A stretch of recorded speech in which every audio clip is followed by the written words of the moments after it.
ಕೆಲವರು ಮಂಗಳಾರತಿ ಮಾಡುವಾಗಲೂ ದೇವ್ರನ್ನ ಬಿಟ್ಟು ಊರಲ್ಲೆಲ್ಲ ನೋಡ್ತಿರ್ತಾರೆ, ದೇವರನ್ನೇ ನೋಡ್ಬೇಕು. ಕೆಲವರು ಮಾಡೋರು ಎಲ್ಲೆಲ್ಲೋ ನೋಡ್ತಿರ್ತಾರೆ, ಹೆಂಗೋ ಹೋಗ್ಲಿ.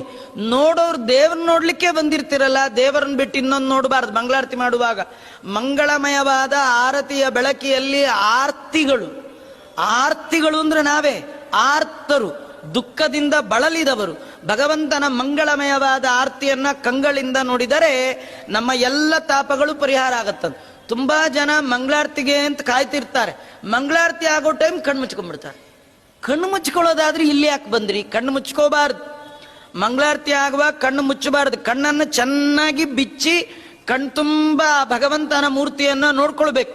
ಮನೆಗೆ ಹೋದ್ಮೇಲೆ ಕಣ್ಣು ಮುಚ್ಕೋಬೇಕು, ಆಗ ನೋಡಿದ್ದರ ನೆನಪಾಗತ್ತೆ. ಇಲ್ಲಿ ಬಂದಾಗ್ಲೇ ಕಣ್ಣು ಮುಚ್ಚಿಬಿಟ್ರೆ ಮನೆಯೊಳಗೆ ಕಣ್ಣು ಬಿಚ್ಚಿ ಏನ್ ಪ್ರಯೋಜನ?